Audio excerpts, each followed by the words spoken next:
asalaamualeykum wa rahmatullahi taala wa barakatu jërëjëf mbokku téléspectateur ak téléspectatrice bu seen télévision nationale El Mauritania comme ni ñu koy defee ay bis yu jot nag samedi bu jot ñu ànd ak yéen ak ay kàngam ci biir réew mi di waxtaan ak ñoom ci lépp loo xam ne xew-xew biir réew mi la waaye également lépp loo xam ne tamit que dana indi ki yokkute ci biir réew mi waaye tamit di feeñal ay kàngam yoo xam ni réew mi lu nekk defal nañ ko ba tax na réew mi ñoo leen yoreel waaye ñoom li ñu waroon ak seen réew def nañ ko moo waral tey ji ñu war a ànd ak beneen kàngam du yàgg dara nag du ñuy ànd ak ñi nga xam ni ñoom ñooy ànd ak ñun wàllu technique rawatina ñi nga xam ni ñoo nekk fële ca kaw di wàllu communication Mariam Minta Medine moom mi nga xam ne moo nekk ca kaw ingeste kii di Abdallahi Addahi nekk ak ñun sunu réalisatrice nekk ki nga xam ni tamit mooy Fatimitou Mint Souleymane également Tijani nekk ci wàllu son Tahman nekk coordination ak Maritou Gueye caméraman nekk Samahoul Mahmoud Kori Mohamed ñu war a ànd ak ñoom ngir ñu jox nu sunu premier élément bi nga xam ne mooy sunu élément invité ñu wax nu kan la ñu invité ji ci sunu fukk ak juróom ñetteelu numéro xeltu ñu dem dellu soit ci plateau.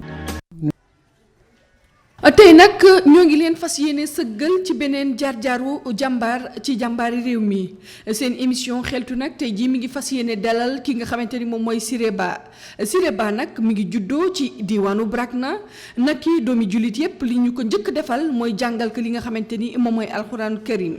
bi mu jógee foofee ca diwaan bu Brakna ñu indi ko fii ci capitale bi di Nouakchott mu def fi li nga xamante ni moom mooy njàngum tuut tànkam nekk fii ba def fi lii di njàngum diggu dóomam ginnaaw loolu ca la dem fa nga xamante ni moom mooy Charles de Gaulle bi mu jógee Charles de Gaulle ci la dugg ci centre bi nga xamante ni moom mooy centre bi ñuy tàggatee ndaw ñi ci wàllu tàggat yaram ci atum junni ak juróom-ñeenti téeméer ak juróom-ñaar fukk ak juróom-ñett ci la am maîtrise am ci wàllu EPS bi mu fa noppee ci tàggatam googee ci la njëkk a tàmbali liggéeyam ci lycée national bi nekk fii ci biir Nouakchott ci atum junni ak juróom-ñeenti téeméer ak juróom-ñett fukk ak ñett jóge fa daal di dem ci lycée Elmina doon ko xereñoon lool ci li mu doon def ci loolu ci lañu ko tànn ngir mu bokk ci ñiy tàggat ñii di jàngale tàggat yaram waaye it di leen jàngal naka la ñu war a taxawee ci wàllu li nga xamante ni moom mooy EPS mu bokkoon ci jàmbaar yu ñu ràññee woon lool ràññee woon ko ci taxawaayam ràññee woon ko ci lépp la nga xamante ni daf ko doon liggéey ndax lépp la nga xamante ni lu mu doon def ak Pastef la ko doon defee naki noonu sax ci la ñu ko yóbbu ci kër jawriñ bi nga xamante ni moom la ñuy dénk lépp lu jëm ci wàllu ndaw ñeeg tàggat yaram foofu nag fa la nekk ba di tàggat ñi nga xamante ni ñoom ñooy waa GTZ. bi mu defee diir boobu yépp ci liggéey ci la xalaat ne war na mën a yokk xam-xamam ci loolu ci la dem doon sàkku jiwaat xam-xam ci atum junni ak juróom-ñeenti téeméer ak juróom-ñett fukk ak ñett ci la am li nga xamante ni moom la ñuy wax professorat ci wàllu tàggat yaram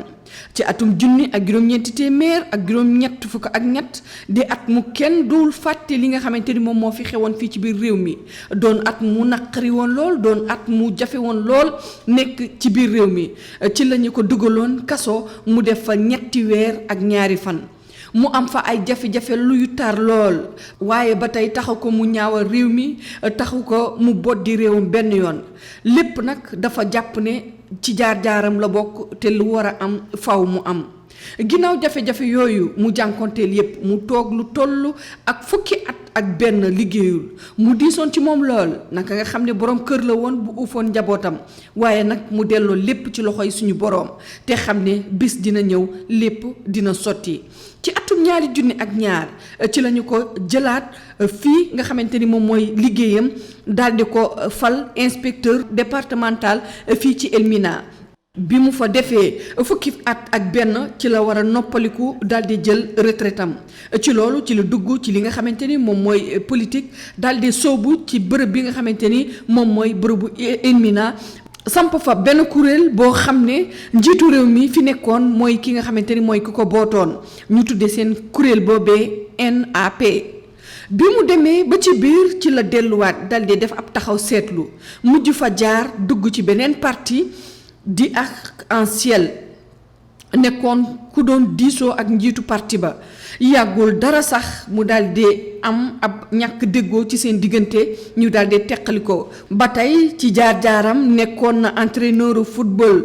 3e degré au niveau nekk entraîneur basketball 2e degré nekk entraîneur athlétisme 2e degré nekk entraîneur handball 2e degré kooku mooy Siré Ba doon jàmbaar ci kenn ci jàmbaar yi fàkk tëdd yi nekk ci réew mi di seen ganu xeltu tey jii fas yéene jàkkaarloo ak Babacar Naam.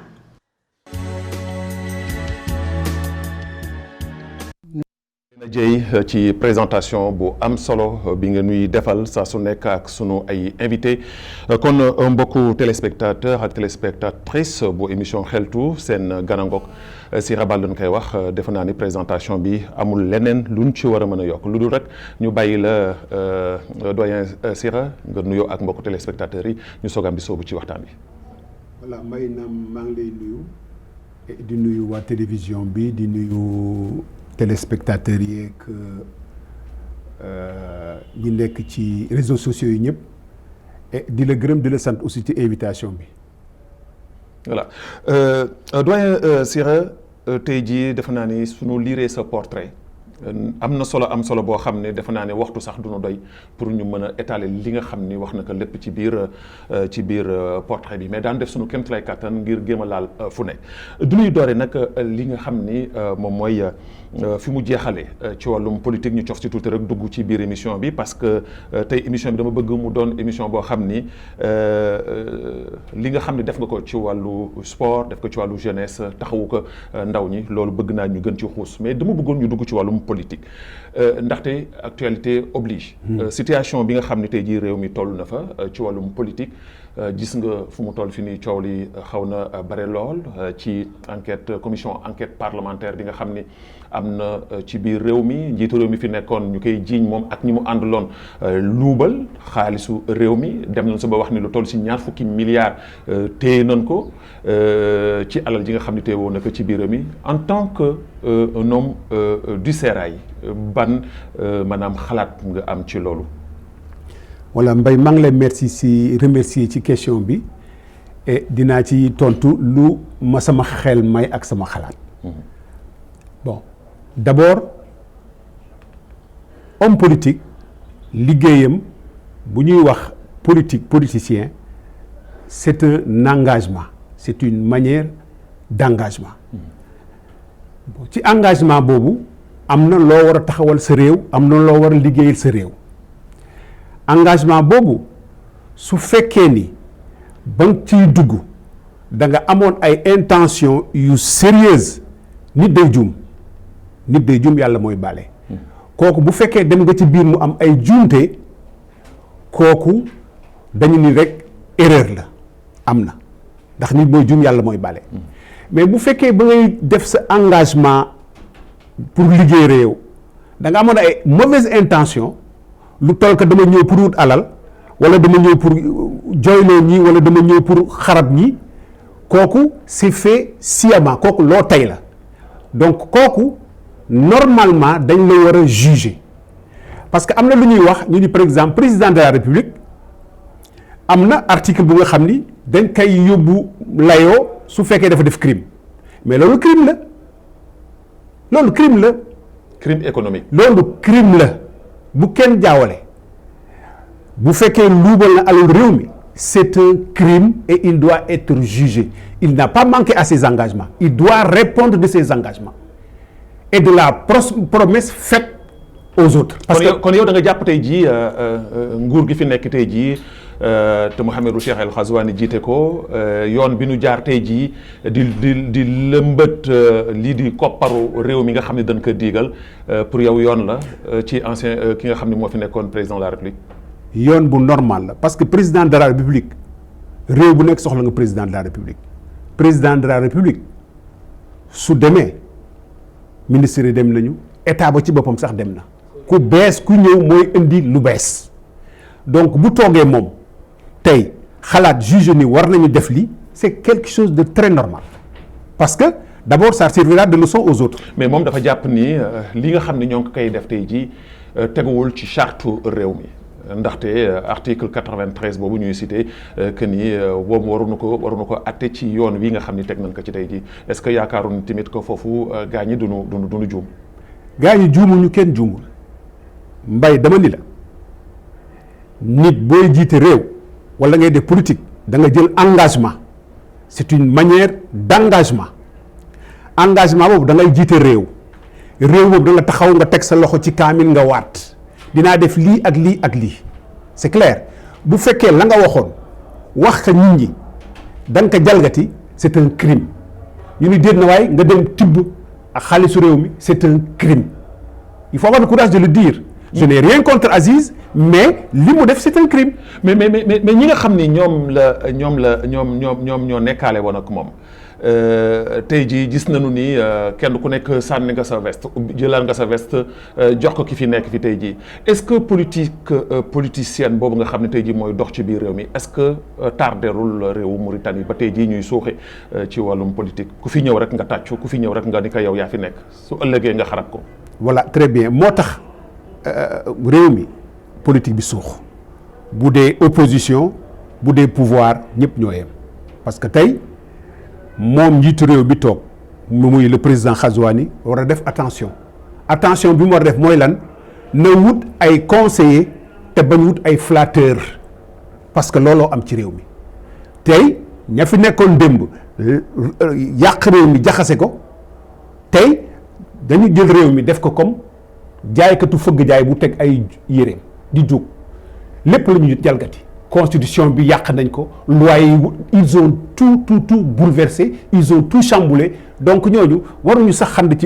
ci paysage politique. est-ce que am nga yaakaar ci moom bu mu fi ñëwee ak léegi ci at bu mu fi toog bi en tant que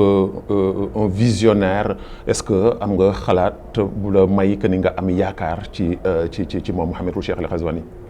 bon am naa ci moom yaakaar parce que dafa am loo xam ne nit ñi dañ koy wax te du wax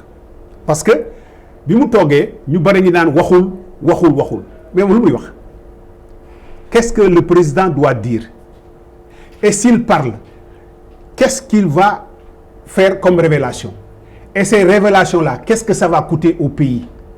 donc nit ñi dañu war a xam leen dañu war a dal nit dafa war a dal moom njiit la. man de personnellement j'ai confiance en lui parce que et puis c'est loin de jeter des fleurs parce que dafa am lu mu def te xëy na bu ñu continuer ci dinaa la wax exactement lan la def. bien xam nga tey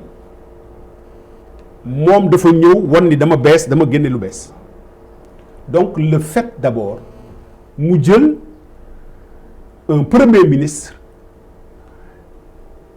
noir teg ko kooku c'est déjà une bravoure parce que lu tax xam nga dañu ni la libération d'un esclave n'est pas un objectif c'est une introduction tey moom loolu la def dafa won réew mi daf leen defal leçon parce que tey bu ñu nee lan mooy les contraintes les contraintes d'une libération yow da nga amoon buumu jaam sa baat nga xëy suba moom sa bopp mën yar sa doom mën yóbbu sa doom école mën may sa doom jël sa doom maye ko sëy donc kooku c'est une introduction du objectif d'ailleurs dinaa ci xuus romb parce que tey moo tax ma ni que nga baal ma Birane c'est un objecteur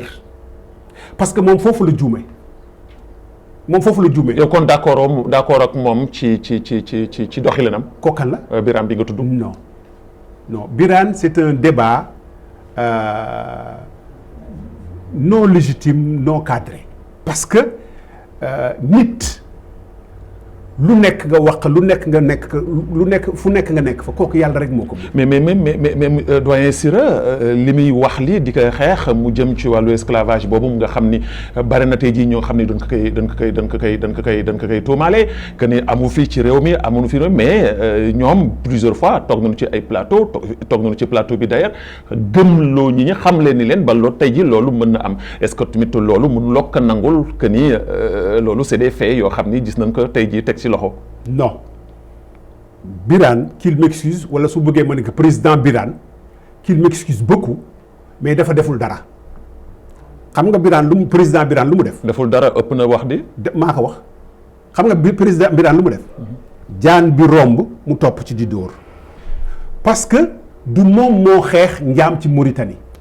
kooku il faut mu dugg ci nopp nit ñi mu dugg ci nopp ñi ko topp.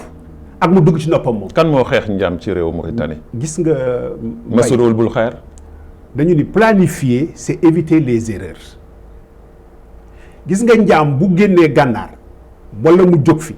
wala mu wàññeeku fi dafa am lu ñuy wax les droits de l'enfant droit de l'enfant moo fi génne njaam loolu séminaire bu ñu defoon la woon fii ci gouvernance je le dis avec beaucoup de modestie bokkoon naa si avec tous les inspecteurs départementaux les associations internationales et les associations nationales. C'était en quelle année? Oh, bon, franchement, j'ai oublié la date, mais je pense qu'en ce moment, c'est juste peut-être ci gouvernance ou est-ce que du Guy Sali wala avant Guy Sali, je pense. bi mu nekk gouverneur. Gouverneur ou lui wala ki mu remplacé. Tu as compris? Donc bu ñu defee séminaire boobu dañu bëgg wax pour xaleel am na liggéey yu ñu war a saf xaleel ak lu ñu ko warul saf. mais kooku yàggul parce que boobu fekk na Birame mi ngi ci terrain bi di xeex. non. Guy Sali bu muy nekk gouverneur boobu Birame mi ngi xeex ci affaire esclavage. non xam nga déggoo li ma la taxaw yooxu dafa yomb pas plus tard que biig su guddi maa ngi lire ñu ni def na benn séminaire benn conférence de presse. bu mu def. pour affaire u jigéen ñi wasin génn àddina voilà mais muy jooytu ay affaire u ambulance ak leneen mais moom dooma ni poosam nafaam diisul tout le temps qu'il a fait du ma ni poosam nafaam diisul est-ce que jëndal na fi benn gox ambulance est-ce que tabax na fi benn maternité est-ce que jënd na benn couveuse et pourtant il faisait des va-et-vient entre ici ak Europe. kon yow da nga bëgg jàpp ni moom politicienne la. c'est juste pour remplir ses poches ou pour taxawu boppam ak njabootam ak famem. non du politiqueul parce que mooy li ma la wax opposition ci boppam sax la gànnaar amul opposition moo amul parce que boo gee opposition Louis XIV moom moo doon wax ni c'est moi l'état ba mujj gi. mu juyee ak état. mais pourtant doyen Sira yow yaa ngi woon ci opposition bi ay jamono ànd nga fi ak arc-en-ciel bu président Balas. lan moo la motiver tey jii ba nga changer discours. non changer mon discours moi j'étais à l'opposition balaa may dem opposition amoon nañu benn mouvement bu ñu créé woon 6e muy MAP parce que. ay nit laa toogal ñu waxtaan ma ni leen nitu 6e sonn nañu dee nañu parce que mënuma concevoir à ce que politique mi ngi leen di rey mi ngi leen di lor waa 6e nekkewuñu fi woon lu dul su gan ñëwee kaar yi ñëw ñu yeb leen si ba ñu fees ak seen njaboot jox leen ay drapeau jox leen du n'importe quoi ñu dem taxaw entre rajo ak présidence taxaw fa di tàccu mbay de 8h à 14h togg ñu añ. seen doom yi xamuñu fu ñu nekk ma ne nag lii man du ma ko nangu ça je ne peux pas accepter ça donc c'est la ñu créé benn mouvement bu ñuy wax MAP far juste mu tombeek kii ñëw nu mu tuddati le président Aziz tu as bien compris. opposition parce que nit boo nekk opposition da ngay nekk ci opposition bu nga xam dafa am lu tax nga ciy nekk ñun bi ñu nekkee opposition on était centriste su opposition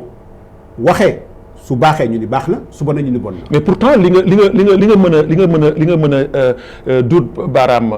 Birame Da Bèye mën nga ko duut baaraam président Balas parce que les faits sont là gis nañu bu baax a baax lan moo ko teqale ka ak yow lan moo ko teqale ko ak ñeneen ñoo xam ne que noonu moom mooy des fois dañuy am tendance di wax ni le pouvoir démocratie amul ci pouvoir bi amul nangam mais opposition bi seen bopp ñoom ci seen wàllu bopp les leaders de l'opposition ñoom seen wàllu bopp ñoom la ñu mën a sax duut baaraam que ni dictatoriat foofu la ëppee. waaw mais xam nga il faut pas avoir le sentiment de tout vomir sur les autres nit ki bu defee lu baax da nga def na lu baax su defee lu bon su nga wax def la lu bon li nga wax duut baaraam dëgg la.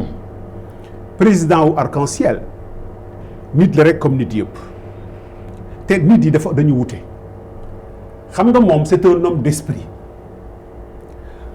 d'esprit moo di ku nga xam ni tey. gis-gisam fu mu toog gis-gisam dafay sore donc pour moom lépp dafa sore du gis lu ko jege deuxièmement un homme d'esprit alalam daf koy yàq xam nga lu koy yàq parce que dafa naan sama xel may na ma lu ma liggéeyee beneen alal wala lu ma liggéeyee alal bi ba far mu suux donc noonu aussi la duggee ci politique. kon commerçant bi mu doon bi moom moo ko impliqué ci loolu. non c'est dégg nga c'est un homme d'esprit donc noonu la duggee ci politique donc politique bi mu duggoon ñun dañu toogoon ñun ni on est centriste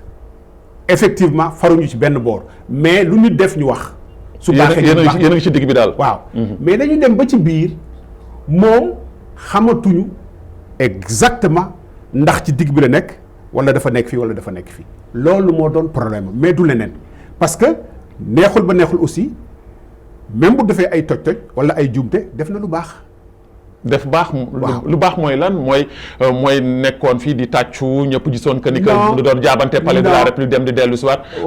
loolu moo indi aussi tamit que ay décidents am taxaw ay jeunes taxaw buudewu claquer la porte am na ñoo xam ne sax dama doon wax ni dañ koy traduire à la justice. waaw parce que d'abord taxaw na au moins xeex affaire recensement bi. taxaw na xeex affaire donnaay 2 c'est clair donc tey fi tey mooy li ma la wax nul n'est parfait même man mii di wax tey motuma mun naa juum. mais soo juumee nga nangu ko tamit que dafay yombal mbir mi. waaw mais c'est que xam nga ñoom le problème mooy nos leaders politiques dañu xamul exactement seen rôle. Je vais donner un exemple pendant les élections présidentielles yi passées. CVE dafa beddeeku ni dafay présenter day dog candidature mais kooku c'était un piège visible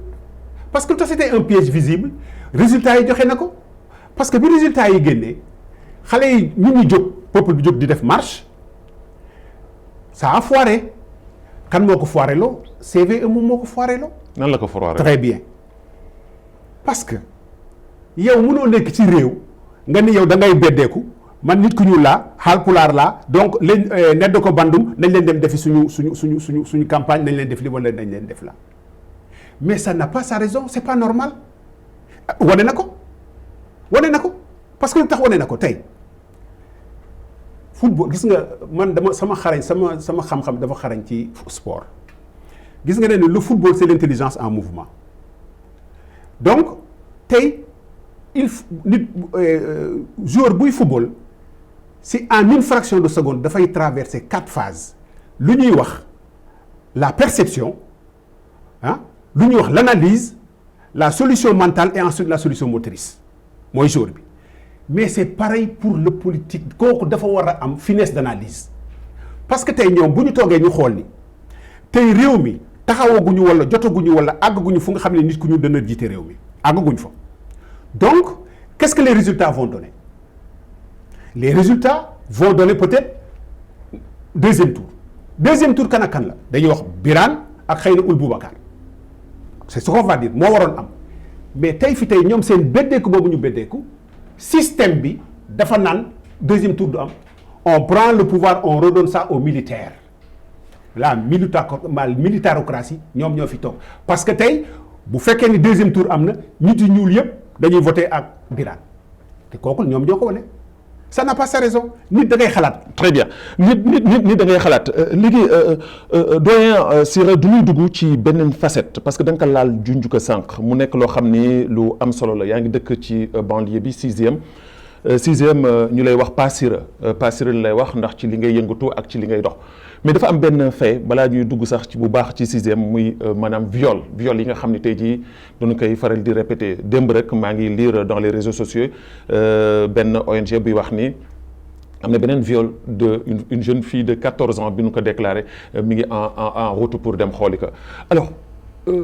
est-ce que tey jii viol boobu nga xam ne tey jii mi ngi répété wu ay xale yu am 2 ans yu am 3 ans ñu leen di violer 14 ans barki Dembo Ndiaye barki Dembo gis nañ fi le cas de la jeune fille là bi nga xam ne dañ ko violé ñetti nit xaw ma juróomi nit violé ka ba pare rey ko est-ce que loolu lu tax mënul taxaw est-ce que du politique maanaam nguur gi ñoom ñoo doxul li ñu war a dox dëgg-dëgg ci acte yooyu pour mën a freiner vraiment le viol en Mauritanie. Mbaye gis nga problème yi yëpp am ce n'est rien que le résultat d'une mauvaise politique des militaires gémmi su wax dëgg wax fen je vais donner un exemple Afrique yaakaar naa moi je ne suis pas militaire je n'ai jamais fait l'armée mais defe naa Afrique Mauritanie moo si ëpp généraux yaakaar naa je pense te le grade de général defe naa ni war nga am au moins ancienneté ci colonel da un deuxièmement lu mu dee war nga def l'école état-major lu mu dee war nga def école de guerre donc loolu yëpp moo la war a may nga am tey pouvoir grade général mais loolu yëpp amu fi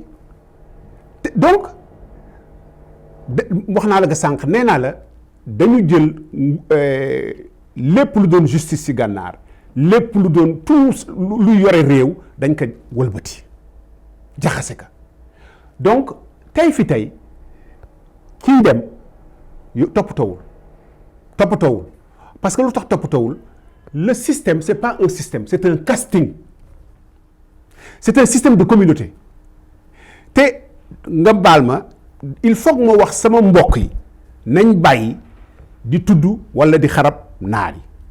ils n'y sont pour rien tout ça c'est la militarocratie parce que mënoo jàpp ay nit nga rey leen pendre leen jël vertu pendre ko ba pare taxaw ni mën a non donc dañuy fab la race bee daan def leen mur làqatu seen gannaaw lii ça c'est la militarocratie ñoo yàq réew mi ñoo jaxase réew mi lépp loo fi gis su lu bon mbay amul peese amul laam-laame c'est la militarocratie. mais loolu yéen a ko accepté yéen a ko nangu. parce que on l'a vu on gis nañ ko budul benn du ñaar à chaque fois que ni su yenn mbiri amee day bokk ci yéen seen wàllu bopp ngeen di saluer li ni mel. tey ji militaires yi su fekkee ni tey ji dem nañu ba am fi samp fi tey ji wala ñuy wax ne Afrique samp nan fi c'est parce que yéen ci seen wàllu bopp yéen a joué xëy na seen rôle bi ngeen war a jouer pour que ñoom tamit que ñu mën a xam ni am nañu ay civils yu capable digne yu mën a gérer réew mi surtout soo xoolee tey jii yenn pays africains yi nga xam ne ñoo fi nekk tey jii te ay civils gérer leen tey jii lu ñuy def mooy duy seen gafaga ay soxna duy seen gafaga ay njaboot. non gis nga li nga wax nangu naa ko mais gis nga militaire dafa am stratégie militaire dafay sappe moralu adversaire am sappe daf lay jaxase jànn xale ñaareel ba dañu am doole def pour nga leen di obéir kooku ñoom seen mënin la dañ ci loolu seen doole la loolu leen jàngal d'accord mais ñun tey lu ñu gëmmentu aussi defe naa ni journalistes yi aussi bokk nañ ci c'est pas pour te jeter des fleurs mbay naam nee nañu la vitalité d'un pays dépend à celle de ses journalistes maa ngi seetaan sa xeltu yaa ngi invité ay mool yi bi ñu ñëwee fii wax nañu lu ñu leen naqadi ak li ñuy jooy yëpp cette émission là bi ngay def c'est pas pour faire plaisir au wolof c'est pour le développement du pays parce que après cette émission normalement le directeur des programmes ou le directeur de la télévision devait faire une réunion avec vous ngeen débattre l'émission ba pare le directeur de programme il invite le directeur de l'océanographie wala le directeur des pêches bu toogee ñu débattre essayer faram-fàccee peese ndax lii baax na ak lii ak lan donc c'est pas pour te jeter des fleurs mais Babacar Naam tu es en train de faire un travail de titan bien sûr bare na am na fi mais man sa bos laa gis parce que li nga def vraiment c'est quelque chose de très bien j'ai même suivi ton émission avec Youssouf c'était pareil et Youssouf peut-être moom it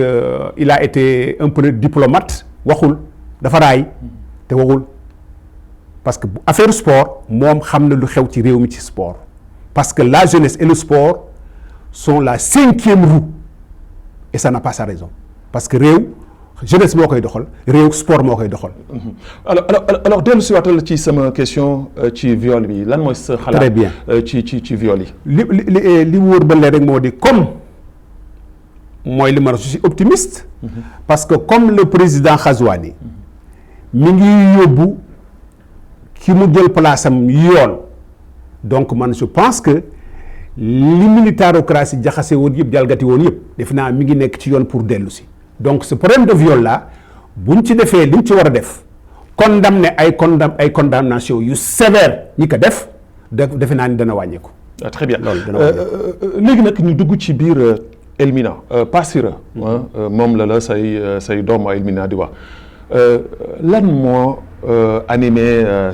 Passira ba mu ubbi këram def ko këru 6e yëpp. amul buntu amul dara ku ñëw dugg ku dox ba xaaju guddi ñëw fanaan récupérer nga ay bandits ñoo xam ne ay drogué lañu woon ay nit ñoo xam ni dañ doon agressé ay nit ñoo xam ne ñoo ngi kaso lañu doon dëkk guddeeg bëccëg nga récupérer leen indi leen si sa biir kër njaboote leen def ci ñu bëri loo xam ne tey jii ñoo ngi dox seen soxla ñi ñoo ngi liggéey ñi ñoo ngi daan seen doole te bu njëkk duñ def une semaine ci biti delluwaatuñu kaso lan moo la animé alors que tey jii mënoon nga def comme ça ay morom ndaxte egg ngoon nga ci étape boo xam ne xëy na soo bëggoon teraanga yàlla mënoon na la ko may lu tax nga opté loolu. voilà merci Mbaye loolu yëpp problème d'éducation la rek parce que man dama juddu ci kër gu mag et fekk kër gi dafay fees dell ak nit je vais donner un exemple sama papa amul këram amul bunt parce que nee na moom ruus na nit ñëw dugg ci di ñëw këram fekk ñu ngi ko tëj muy fëgg donc il préfère ne pas même pas def porte donc ci loolu laa juddoo ci loolu laa yaroo ci loolu laa gimmee 6e il fallait que ma def loolu parce que man 6e laa am 6e laa xam fa laa dëkk fa laa yaroo fa laa amee soxna samay goro fa lañ dëkk même bu ma affecté woon feneen aussi je ferai pareil parce que l'habitude est de seconde nature xale yi dañ leen war a toppatoo parce que xale moo yor réew te xaleel jeunesse étape d'acquisition d'expérience la donc tey noo leen tàggatee rek noonu la ñuy màggee voilà fekk naa xale yi ñu abandonné leen bàyyi leen amul dara y a absolument rien même ni ma nekkee inspecteur départemental pendant 10 ans j'ai pas eu de budget je suis devant la télé je n'ai jamais eu de budget de fonds et puis je ne suis pas le seul. nan ngeen doon fonctionner. yaa xam sa xam-xam bopp rek ngay dawal nga liggéey man nag heureusement comme World Vision était là-bas man damay indi sama plan d'action won ko ñu xool ni baax na man leen pour récupérer la jeunesse donc pour récupérer la jeunesse def nañu théâtre def nañu football xale yi formé nañ leen sur la couture formé nañ leen sur la calligraphie formé nañ leen si yu bare donc ba alhamdulilah donc miin rek la mais budget mosuñu ko am. budget je ne suis pas le seul. Ça c'est toutes les inspections départementales. Très bien. C'est grave. C'est très grave. C'est très grave. C'est très grave et je pense que ne xëy na avec la politique du nouveau président de la République ak yéen yi nga xam ne taxaw na ko ak projet yi mu taxawul xëy na dana am changement. doyen Sira wala pas Sira comme ni la ko sa ay mbokk di wooyee wala say doom à Elmina dafa am émission bi Parti Kleenex. Parti Kleenex il faut que ñu jox ko suñu invité léegi nag du ñuy xool ndax mbir mi dana dem da ngay jël benn ci sa côté ndeyjoor jël benn sa côté càmmooñ waaw nga téye loolu. ñu ànd ak waa régie kii di Mariem Mint Ahmedine mi nga xam noo nekk fële ci communication ànd ak sunu réalisatrice Fatimitou Mint Souleymane ñu jox nu sunu deuxième élément dem dellu soit ci biir plateau bi.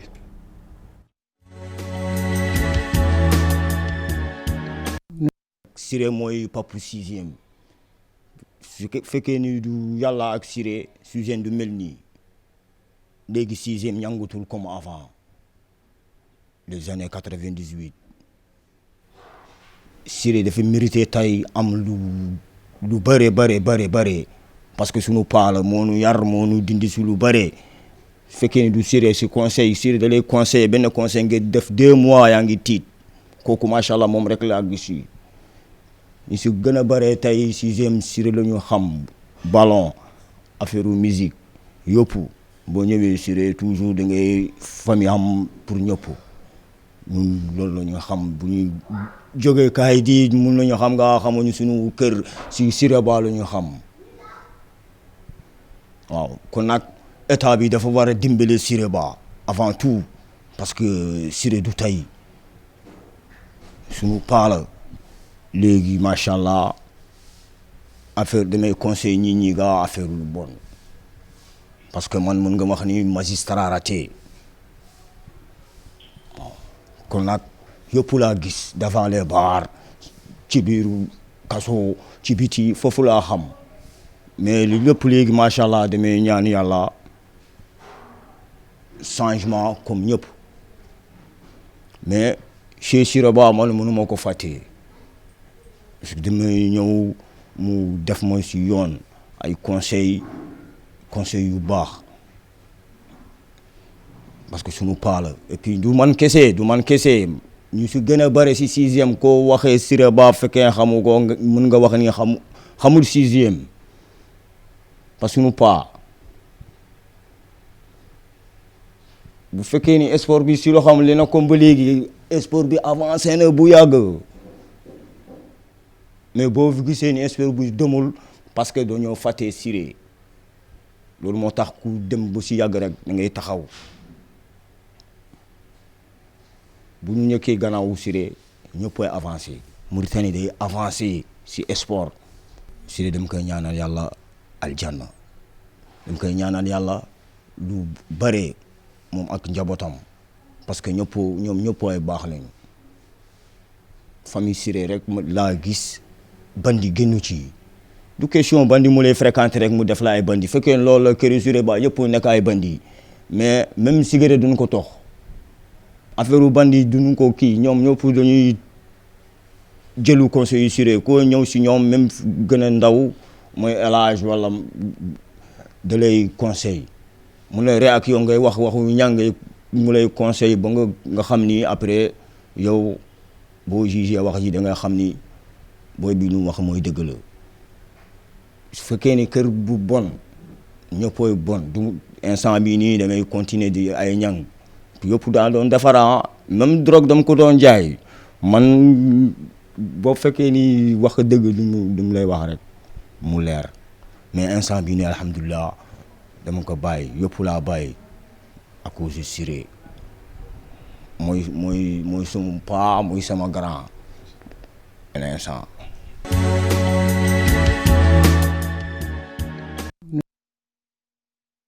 Alors, doyen, témoignage émotionnel la. Ouais, metti na parce que kii xale bi Klims la tudd et li ma ñaanal yàlla na ko yàlla defal kii xale la du doit être de Kayedi yaayam wala papam dafa feebar amul liggéey papam dafa feebar amul lu muy def pour wut dimbale papam si ay garab tu as compris donc loolu moo ko poussé ba mu dem à la dérive bon par xëy na papa ji génn na àddina mu ñëw sixième ñu récupérer ko indi ko mu nekk sama kër mais bi mu nekkee sama kër mbay naam ñu topp ko defar ka ba mu gën sama ay doom man parce que je vais te donner une anecdote dama feebar ma feebar moom de mu dem jëndi pomme jënd orange jënd meew indi fekk ma sama néeg jox ma samay doom defaluñ ma loolu ce qui veut dire ne kenn bonul gis nga nit boo ko defee rek mu baax waaw Klims macha allah xale bu am jom xale bu am fulla xale bu am fayda xëy na il a trépassé bon c'est indépendant de sa volonté du ko tey parce que bu réew mi jaaroon fu ñu waroon jaar def luñ mais mbay def ko ci ndaw ñi kon situation yi du demee nii mbay ñun gànnaar ñoo fi ëpp Afrique ñoo fi ëpp jën ah suuf ñoo fi ëpp tey bu ñu defee une politique boo xam ne dañu décentraliser wax xale yi dem leen ngeen bay jox leen matériel jox leen terrain lan moo ko dàq mais jël nangu suufu jàmbur yi pour benn nit du àddina du noonu. c'est pas ça la vie ñu am yaakaar que ni avec le nouveau régime que ni loolu lépp dana saafara. on est optimiste. voilà comme ni nga ko waxee ñu am ci yaakaar bu baax a baax kon comme ni ñu koy waxee rek xeltu moom c'est loolu comme ni ñu koy defee saa su nekk du ñu fi invité ay kàngam mais également aussi tamit. duñ fi jeter fleur kenn duñ fi aussi tamit raay kenn lépp loo xam dañ ko war a wax tamit réew mi ñornu dañ koy wax comme ni ñu koy waxee saa su nekk Babacar Naam sànniwul xeer kenn Babacar Naam parparloowul ak kenn li ko amal importance mooy réewu Mauritanie nan la ñu war a mën def ba réewu Mauritanie jëm ci kanam su ma ko télévision fayul tamit yàlla subhanahu wa taala danu ma ko fay ndax gëm-gëm boobu laa am ñu dem ci beneen élément bi nag élément bu lay bett la parce que xeltu moom du ñuy wax ni fan la Babacar Naam di jaar inspiration bi fan la mais nag ak équipe bi ñuy àndal à chaque fois moo ñuy indil genre éléments yi ñu dem seeti suñu deuxième élément ku sore la fu sore la nekk aussi tamit am na ay kàddu yu mu yëkkati ñu dem dellu soit ci plateau bi. yo asalaamaaleykum maa ngi leen di nuyu Pa maa ngi lay nuyu Babacar maa ngi leen di nuyu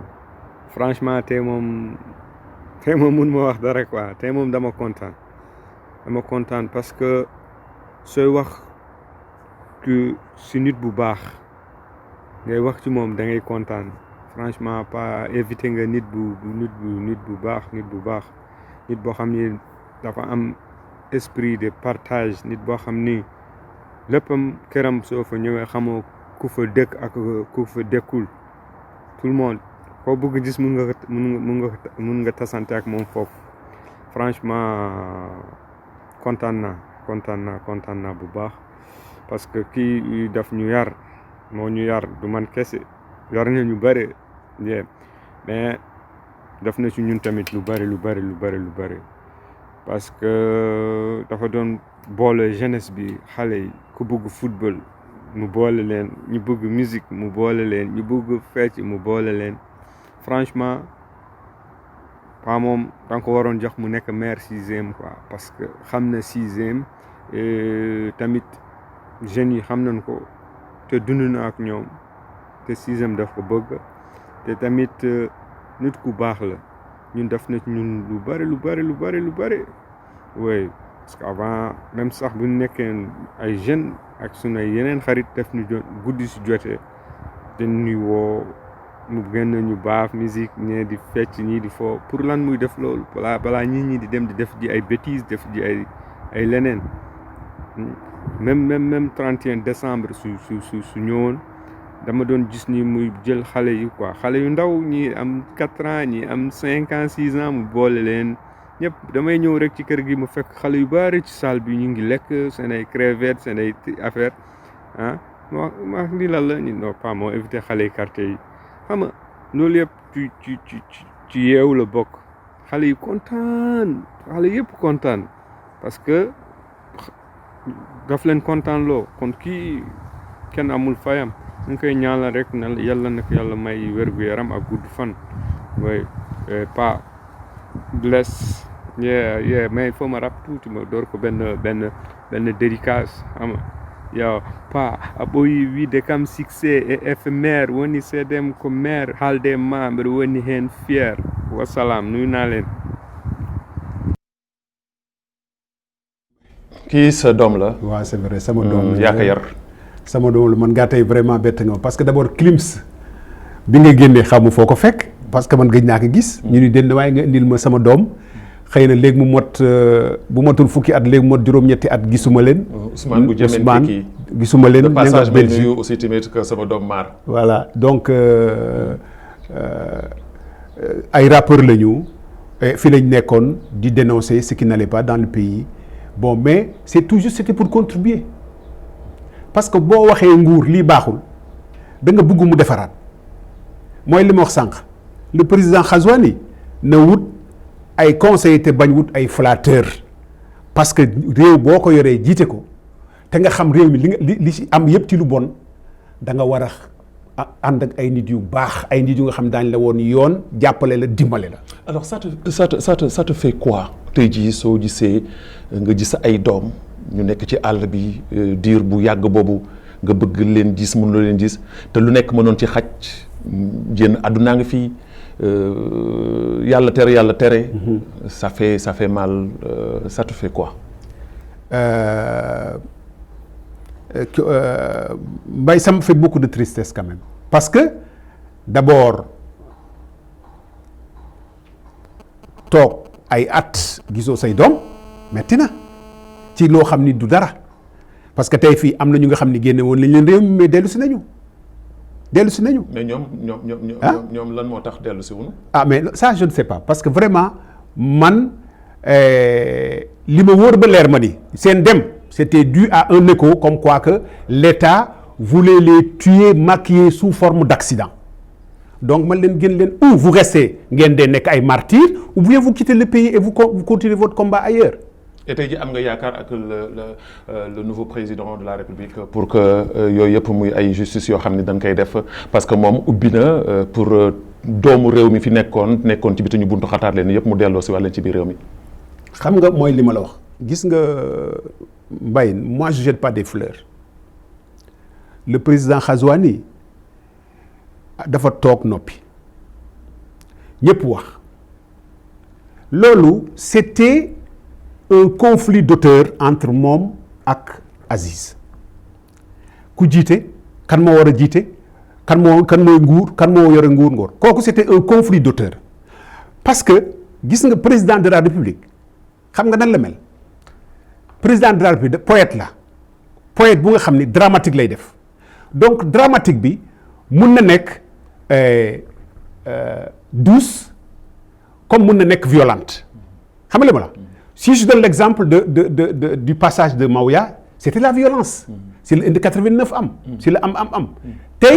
bu ñu indee le passage de l'autre comment se dirait du président Aziz c'est pareil moom daf fi ñëwoon et langage bi mu teniroon ak li mu def c'est diamétralement opposé donc mooy naxee mbaay c'est clair donc moom il est là comme ñaata at la fi def fi 2 ans 1 an juste sa première année pour moi ça ne fait beaucoup parce que sa première année il pouvait pas travailler parce qu'il y avait un conflit d'auteur il fallait mu taxaw il fallait que mu toog man ndax toog naa wala tooguma def taxaw seetlu voilà ndax fab nañ ay bant di ko dégoon sama tànk pour ma daanu ñu ngi may jëm jalgati nangam toog na mais dañ koy xool nee na def na ay action prioritaire on suit mais action aussi dafa am contexte parce que action aussi dafa am ay contexte c'est clair donc yooyu yëpp on essaie de voir mais man comme ni ma la wax le fait que mu nommé un premier ministre black kooku man vraiment je lui tire le chapeau. Très bien parce que fit mënul passer loolu. Très bien alors ñu dem ci sunu dernier élément muy élément nag bu touchant ci contexte bi ci sa diggante ak moom ci complicité bi dox sa diggante ak moom njaboote nga waaye sa xarit la ñu ànd ak sunu waa régie ñu jox nu sunu 3e et dernier élément. sam papa bu ñu waree dóor daf ñuy dóor bañ bu ñu waree xas daf ñuy xas bu ñu waree teg ci yoon daf ñuy teg ci yoon parce que ci loolu la ñu yaree depuis ñu nekk xale ba tey muy papa boo xam ni nag dama ko bokk ma bokk ko ak xale 6e yëpp parce que ñëpp pa la ñuy wax yàlla defal ñu nag ñu am waajur boo xam ni macha allah dañ koy ñaanal gudd fan ak wér cat seexlu ko parce que pa mooy papa boo xam ni amul sujet tabou amul loo xam ni mën nga ko ñëw bëgg ko waxtaan ak pa te du ko waxtaan ak yow pa mooy papa boo xam ni ñëpp la boole jur amul xaaj ak seen ci ñiy ñëw ci kër gi yaatu sam papa léegi sax la ñu commencé di tëj buntu kër gi musuñu tëj buntu kër gi parce que sam papa daf doon wax bu leen tëj buntu kër gi ndax xale yi nga xam ni dañuy dem doxi seetaani concert wala dara ñëwaat xaaju guddi ñëw fekk seen waa kër tëj du ñu am fu nu fanaan comme ça bu ñu ñëwee ñu fanaan ci kër gi comme ça du ñu dem defi lu bon wala du ñu dem doxi lu bon donc pa su may wax ci pa dina difficile parce que pa sama xarit la dafa am bëgg nit ak dund nit man bugguma sam papa man damay dund sam papa lu tax may dund sam papa parce que sama papa moo ñu ko won sama papa moo ñu xamal àddina sama papa moo ñu xamal ni nit dafa war a doylu sama papa moo ñu xamal ni nit bu dara loqi sa bët parce que dafa naan ma awa ma ni ko mu ni ma le savoir vivre c'est pas la maison à 3 étages c'est pas la belle voiture mu ni ma savoir vivre ci nit la ci comportement ci ni ngay doxee ci ni ngay waxee ak ni ngay jàppee nit muy nit bu fidèle aussi en amitié sam papa mooy nit ku fidèle en amitié sam papa bu xamee jàppee nit loo mënti ñëw nga wax ko ci nit boobu du ko gëm tant que tegu ci bëtam te munoo ko wax loo xam ni dina tax mu yàq digganteem ak nitam il est très fidèle en amitié li ma xam ni dinaa ko fàttaliku muy metti ci man mooy les événements 89 ñu nekk xale ñu jàpp sama papa mu nekk commissariat 4e pendant 3 mois 2 jours maa ngi nekk xale nekk école primaire su ma ànd ak sama yaay ñu ñëw di indi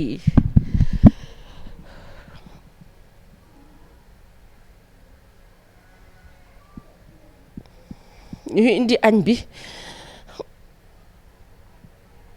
damay taxaw fekk mi ngi nekk Médina 3 ci benn étage ci ginnaaw tali bi laay taxaw sam papa day taxaw ci fenêtre bi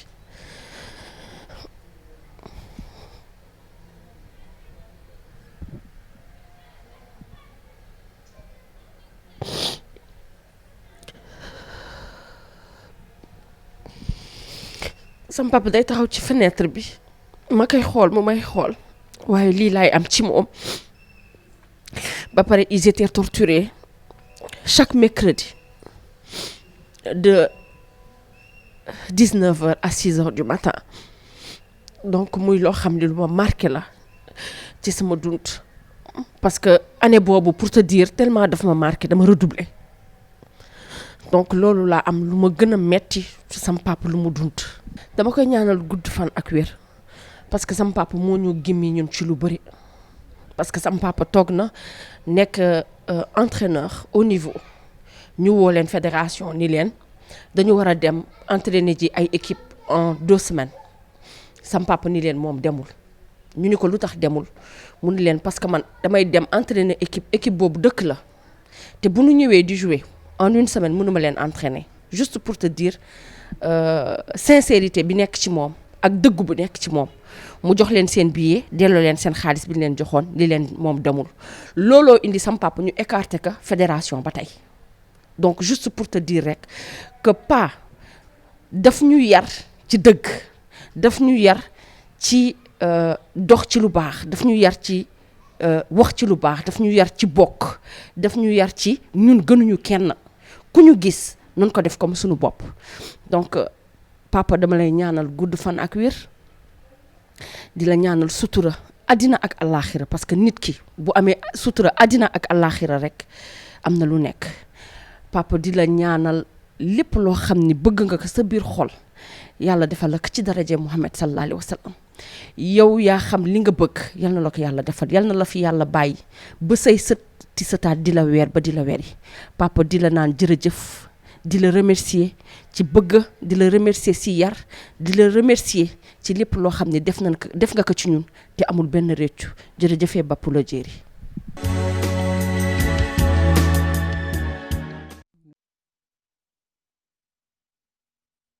C'est très gentil, c'est émouvant parce que c'est ma fille aînée ñu sant yàlla parce que bu fekkee ni liñ leen wax fi ñu leen yoon bi ñu leen tracé bu ñu ko jaaree rek c'est l'essentiel. C'est vrai, le courage c'est pas plutôt le savoir-vivre, c'est pas la maison à 6 étages, c'est pas la voiture de luxe dernier cri, c'est pas un compte bancaire, mais c'est le courage. Gis nga ni da ngay am jom, nga am fulla, nga am fayda ci sa bopp. Tey xam nga dafa am lu ma metti te mënuma ko bàyyi, mënuma ko noppi, parce que tey bu ñu toogee di wax naan ay opposants dañu fab xaalis jox leen ñu tëdd si te yow bu fekkee da nga nekk un leader politique ay nit ñoo la topp, yow kenn mënoo siiw,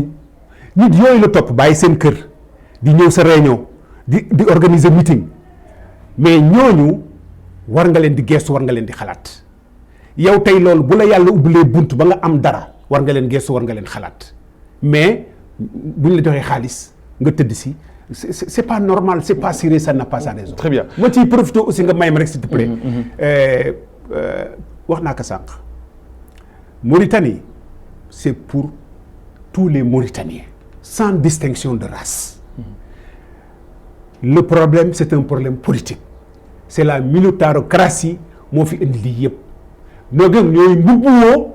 ni ñu mel làqatu ci ay seen xeet pour yàq réew mi. mais buñ ko nangu. on n'accepte pas. Très bien li nu dese ci waxtu barewul defe naa ni ñaari 6 minutes moo nu dese c'est dommage bëggoon naa ñu dugg ci wàllu sport bi parce que ci loo xam la tey jii gis nañu fédération mauritanienne de football temps yi ci gannaaw coow li ci am di bari na ci ba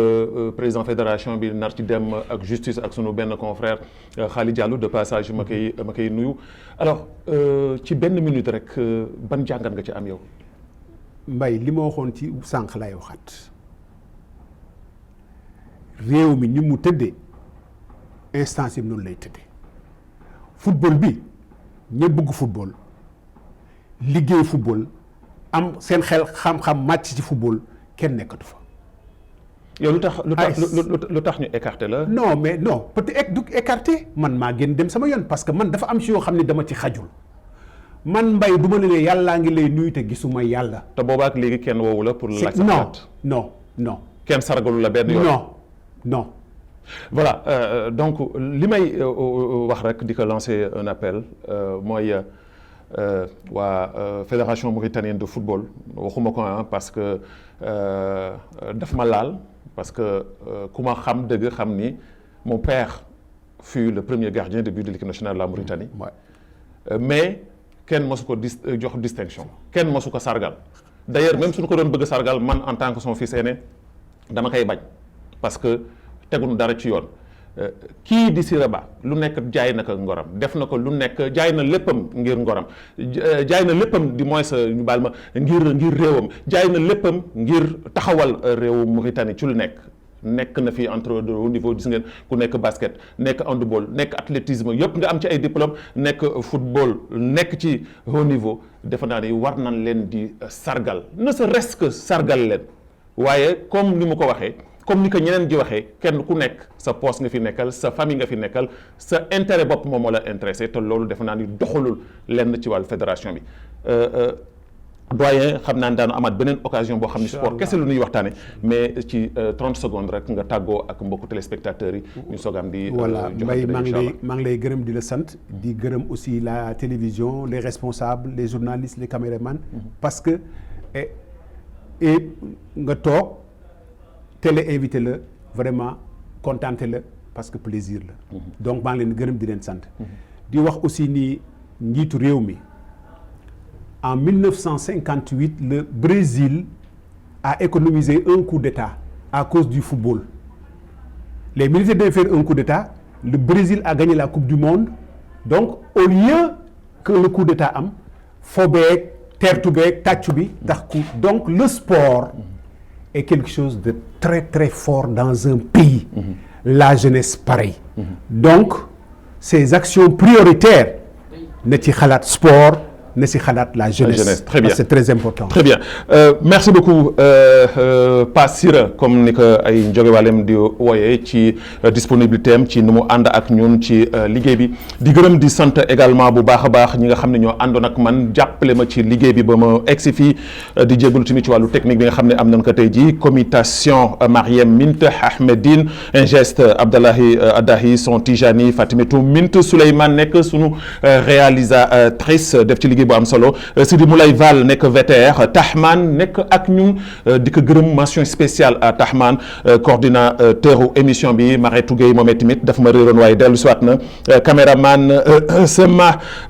Mohamed Mahmoud Kori Mohamed di gërëm ñëpp di sant ñëpp mais di gërëm di beral ngërëm le génie comme je l'appelle le génie l'incontournable Mohamed Lamine Diallo ci wàllu montage bi di leen jox daje incha allah ci seen 19e numéro xeltu semaine bi di ñëw incha allah ci beneen kàngamu réew Mauritanie yéen yàlla jàmm ci biir mi yàlla muccal leen yàlla muccal nu digganu ci géej xewal asalaamaaleykum wa rahmatullahi taala wa barakatu